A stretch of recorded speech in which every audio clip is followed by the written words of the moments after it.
Hello दोस्तों, आज हम जानेंगे एमएलए फंड के बारे में। तो विधायक को कितना पैसा मिलता है एमएलए फंड में और कहाँ खर्च होता है उसके बारे में भी हम डिटेल्स जानेंगे। तो पहले इसकी भूमिका के बारे में जान लेते हैं। तो भारत में लोकतंत्र की जड़ें तभी मजबूत मानी जाती है जब जनप्रतिनिधि सीधे जनता के विकास कार्यों में भागीदारी कर सकें। इसी सोच के तहत राज्य सरकार ने MLA local area development fund, जिसको हम एमएलए एडी कहते हैं, ये योजना शुरू की है ताकि विधायक अपने क्षेत्र की वास्तविक आवश्यकताओं को समझकर छोटे छोटे स्थानीय विकास कार्यों के लिए संसाधन जुटा सके।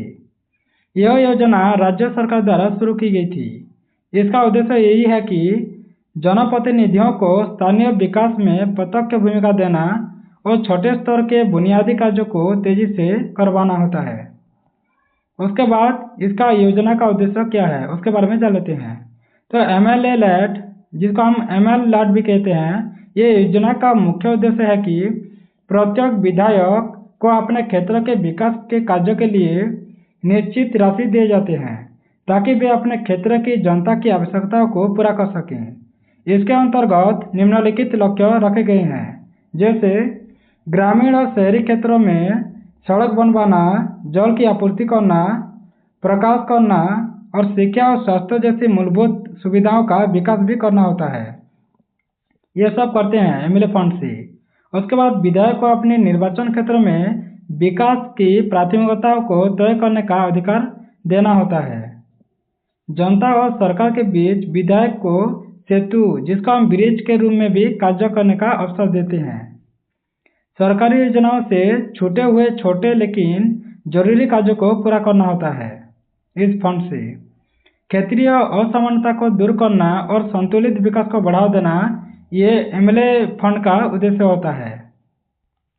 उसके बाद वित्तीय प्रावधान, फाइनेंशियल एलोकेशन कैसे होता है। तो राज्य सरकार द्वारा प्रत्येक विधायक की राशि उपलब्ध कराई जाती है। यह राशि राज्य सरकार के बजट में प्लानिंग एंड कन्वर्जेंस डिपार्टमेंट के अंतर्गत ही दी जाती है। यह धनराशि किस्तों में जिला प्रशासन को भेजी जाती है। एमएलए को सीधे ये पैसा नहीं मिलता है, वे केवल प्रस्ताव भेज सकते हैं। फंड का उपयोग केवल लोकहित के स्थायी कार्यों के लिए ही किया जाता है, न कि व्यक्तिगत लाभ के लिए। उसके बाद हम जान लेते हैं प्रशासनिक संरचना के बारे में। एडमिनिस्ट्रेटिव सेटअप कैसे होता है। तो एमएलए लैट फंड का पूरा संचालन planning and convergence department government of Orissa के अधीन में होता है। यानी ये उड़ीसा की बात की है, हर ऐसे स्टेट में होता है। तो प्रशासनिक संरचना के बारे में जान लेते हैं। सभी स्टेट में समान ही होता है। तो पहले हम राज्य स्तर की बात कर लेते हैं, कैसे होता है लागू। तो नीति निर्माण और बजट स्वीकृति प्लानिंग एंड कन्वर्जेंस डिपार्टमेंट द्वारा ही किया जाता है। समग्र मॉनिटरिंग और ऑडिट रिपोर्ट की देखरेख भी करते हैं स्टेट लेवल में। उसके बाद डिस्ट्रिक्ट लेवल में होता है। कलेक्टर इस फंड के नोडल ऑफिसर होते हैं। वे एमएलए के प्रस्तावों की जांच करते हैं और उसकी मंजूरी देते हैं और कार्य कैसे निष्पादन होगा उसकी निगरानी भी करते हैं। उसके बाद संबंधित ब्लॉक डेवलपमेंट ऑफिसर को या एग्जीक्यूटिव इंजीनियर को ये कार्य एजेंसियों को दे देते हैं करने के लिए। उसके बाद फंड उपयोग की प्रक्रिया, फंड यूटिलाइजेशन प्रोसेस के बारे में जान लेते हैं। फंड कैसे किस प्रक्रिया से जाती है। तो फंड उपयोग की प्रक्रिया को पारदर्शी और चरणबद्ध बनाया गया है। जैसे पहले प्रस्ताव होता है, तो एमएलए अपने क्षेत्र में जनता की आवश्यकताओं के आधार पर विकास कार्यों की सूची तैयार करता है। पहले प्रत्येक कार्य का अनुमानित खर्च, कहाँ पर होगा स्थान, लाभार्थी संख्या, कितने लोग इसमें लाभार्थी हो सकेंगे आदि विवरण के साथ कलेक्टर को भेज दिया जाता है। उसके बाद तकनीकी परीक्षण भी होता है। संबंधित विभाग जैसे रूरल डेवलपमेंट, पीडब्ल्यूडी, आरडब्ल्यूएसएस या एनर्जी डिपार्टमेंट, ये सब तकनीक रूप से परियोजना की व्यवहार्यता जांचते हैं। जैसे सड़क की लंबाई कितनी है, लागत कितनी होगी और डिजाइन कैसे होगा, ये सब। उसके बाद प्रशासनिक स्वीकृति भी मिलती है। उसके बाद तकनीकी स्वीकृति के बाद डिस्ट्रिक्ट कलेक्टर प्रशासनिक स्वीकृति देते हैं। इसके बाद राशि कार्यकारी एजेंसी को आवेदन की जाती है व आवंटित की जाती है, पैसे उसके बाद मिल जाता है। उसके बाद पैसे मिलने के बाद क्या होता है, इसको काम बीडीओ या एग्जीक्यूटिव इंजीनियर या अन्य सरकारी एजेंसी द्वारा कराया जाता है। कार्यों की प्रगति रिपोर्ट नियमित रूप से जिला स्तर पर अपडेट होता रहता है। उसके बाद निगरानी करना, मॉनिटरिंग एंड इंस्पेक्शन करना। तो एमएलए स्वयं भी प्रोजेक्टों का निरीक्षण कर सकते हैं। जिला प्रशासन और प्लानिंग डिपार्टमेंट समय समय पर इसका निरीक्षण भी करते हैं। उसके बाद उपयोग प्रमाण पत्र भी होता है, जैसे प्रत्येक पूर्ण कार्य के बाद अगर सब काम अच्छी तरह से हो गया तो यूटिलाइजेशन सर्टिफिकेट तैयार करते हैं और प्लानिंग डिपार्टमेंट को भेजा जाता है। अगली किस्त जारी होने से पहले यूसी अनिवार्य होता है, यूटिलाइजेशन सर्टिफिकेट जरूरी होता है लास्ट में। उसके बाद किन कार्यों में फंड का उपयोग किया जाता है उसके वो भी जान लेते हैं। तो एमएलए लैड फंड केवल सार्वजनिक हित के स्थायी कार्यों में ही खर्च किया जा सकता है, जैसे सड़क और पुल निर्माण करना, पेयजल सुविधाएं जैसे ट्यूबवेल, पाइप, वाटर सप्लाई ये सब करना, विद्यालय और कॉलेज भवन की मरम्मत करना, स्थायी केंद्र, आंगनबाड़ी भवन, सामुदायिक शौचालय भी तैयारी करना, सामुदायिक भवन, पंचायत भवन और लाइब्रेरी ये सब भी करना होता है। स्ट्रीट लाइट के लिए सोलर लाइट की स्थापना भी करना होता है। खेल मैदान, जिम, पार्क, सांस्कृतिक केंद्र ये सब बनाया जाता है। सिंचाई, नहर या तालाब सुधार कार्य भी होता है इस एमएलए फंड से। उसके बाद किन कार्यों में उपयोग नहीं किया जा सकता है, कौन सी काम नहीं कर सकती। तो सरकार ने कुछ कार्यों को एमएलए फंड से सख्ती से वर्जित किया है, जैसे धार्मिक या निजी संस्थानों में कोई खर्च नहीं कर सकता, किसी व्यक्ति विशेष को आर्थिक लाभ पहुंचाने वाले कार्य नहीं कर सकती, निजी भूमि पर भी निर्माण नहीं कर सकती कुछ भी, जैसे वाहन, फर्नीचर, कंप्यूटर आदि की खरीद भी नहीं कर सकती, सरकारी वेतन, भत्ता या दान के रूप में उपयोग नहीं कर सकती, अस्थायी या गैर स्थायी कार्य जिसको टेम्पररी वर्क कहते हैं वो भी नहीं कर सकती। उसके बाद एमएलए की भूमिका क्या होती है, रोल ऑफ एमएलए। तो अपने क्षेत्र में विकास कार्यों की प्राथमिकता तय करना होता है एमएलए को, कौन सा काम पहले किया जाए और कौन सा काम बाद में किया जाए। उसके बाद स्थानीय और जन समस्याओं को समझकर प्रस्ताव तैयार किया जाता है। उसके बाद प्रगति की निगरानी करना और जनता को जानकारी देना भी होता है। प्रशासनिक एजेंसियों से समन्वय बनाए रखना होता है। विकास कार्यों की गुणवत्ता पर नजर रखना होता है। जनता के लिए लाभ क्या क्या होता है, benefit of the for the people. तो जनता के लिए लाभ क्या क्या होता है, छोटे छोटे स्थानीय कार्यों में गति आती है। छोटे छोटे स्थानीय कार्यों जैसे नाला, बड़े बड़े जैसे भी हो, नाला हो गया या पानी इसमें, या स्ट्रीट लाइट हो गया, ये सब जल्द से जल्द हो सकता है।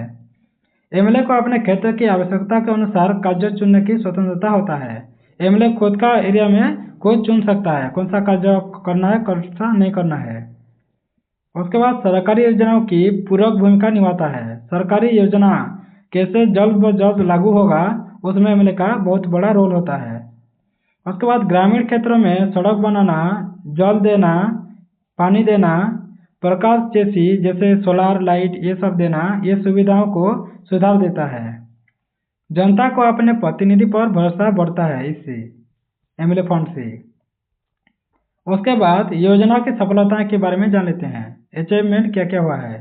तो राज्यों में हजारों गांवों में सड़क बनी है, पेयजल परियोजना चल रही है, इस योजना से पूरी हो चुकी है। तो कई ग्रामीण स्कूलों में भवन तैयारी करना, शौचालय का निर्माण करना इसी योजना से ही शुरू हुआ है। जैसे एमएलए फंड के माध्यम से ग्रामीण क्षेत्रों में सामुदायिक भवन बनना, खेल का मैदान तैयार होना, ये सब होता है। महिलाओं और युवाओं के लिए सामुदायिक हॉल बनाना, जिम जैसी सुविधाएं ये सब बड़ी है। उसके बाद समस्या और चुनौतियां भी कुछ होते हैं, इश्यू और चैलेंजेस। तो राजनीतिक प्रभाव भी होता है। कुछ जगहों पर फंड का उपयोग वोट बैंक को ध्यान में रखकर ही किया जाता है, ये नहीं होना चाहिए। उसके बाद पारदर्शिता भी कमी की होती है। सभी कार्यों की जानकारी जनता को समय पर नहीं मिलता है। उसके बाद तकनीक मंजूरी में देरी होता है। विभागीय अनुमोदन में समय लग जाता है। भ्रष्टाचार और कमीशन प्रथा भी होता है। ठेकेदारों और एजेंसियों के बीच गड़बड़ी के आरोप लगते रहते हैं। उसके बाद गुणवत्ता की समस्या रहते हैं, जैसे कुछ निर्माण कार्यों में गुणवत्ता मानकों की अनदेखी भी की जाती है, जैसे सड़क बनाया और अच्छे से नहीं बनाते हैं। उसके बाद मॉनिटरिंग कमजोर होता है, निरीक्षण तंत्र उतना सशक्त नहीं जितना होना चाहिए। उसके बाद सुधार के सुझाव, सजेशन फॉर इम्प्रूवमेंट के बारे में जान लेते हैं। कुछ सुधार जैसे ऑनलाइन ट्रैकिंग सिस्टम को और मजबूत बनाना चाहिए ताकि जनता की अपने एमएलए फंड का उपयोग देख सके। जनता की भागीदारी से परियोजनाएं तय होना चाहिए, जैसे ग्राम सभा के माध्यम से। प्रत्येक परियोजना का सोशल ऑडिट किया जाना चाहिए। एमएलए फंड की राशि बढ़ाई जाए क्योंकि 3 करोड़ से सभी गांवों की आवश्यकता पूरा नहीं हो सकता है। उसके बाद मॉनिटरिंग कमेटी में जनता और एनजीओ को शामिल भी किया जाना चाहिए, तभी ही ये हो पाएगा। कार्य गुणवत्ता पर सख्त निगरानी और दोषी एजेंसियों पर कार्रवाई भी होना चाहिए, अच्छे से अगर काम नहीं करे तो।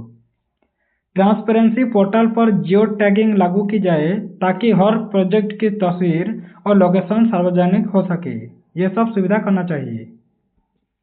उसके बाद योजना का भविष्य क्या हो सकता है। उड़ीसा सरकार इस योजना को उड़ीसा सरकार हर सरकार इस योजना को और प्रभावशाली बनाने की दिशा में लगातार काम कर रही है। सिर्फ उड़ीसा सरकार नहीं, हमारे भारत के हर राज्य में, हर स्टेट में। तो भविष्य में यह योजना पीपुल सेंट्रिक डेवलपमेंट मॉडल के रूप में विकसित हो सकता है, जहां जनता, प्रशासन और जनप्रतिनिधि इन तीनों को मिलकर विकास कार्यों को तय करना होगा।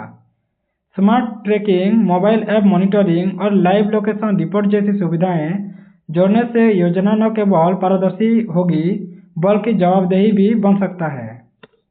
उसके बाद निष्कर्ष, ओडिशा एमएलए या भारत के सभी राज्य MLA local area development fund की सबसे प्रभावी विकास योजना में से एक है। यह विधायक को अपने क्षेत्र में प्रत्यक्ष विकास कार्य करने का अवसर देना होता है, जिससे जनता को त्वरित लाभ मिल सके। हालांकि इसके प्रभावी कार्यान्वयन के लिए पारदर्शिता, जवाबदेही और जन भागीदारी की जरूरत होती है। यदि इन पहलुओं को और मजबूत किया जाए तो यह योजना ग्रामीण विकास की रीढ़ बन सकती है और विधायक से जनता तक का विकास का सपना साकार हो सकती है।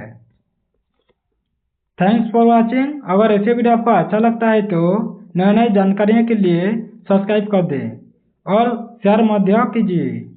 शेयर भी कर दीजिएगा। धन्यवाद।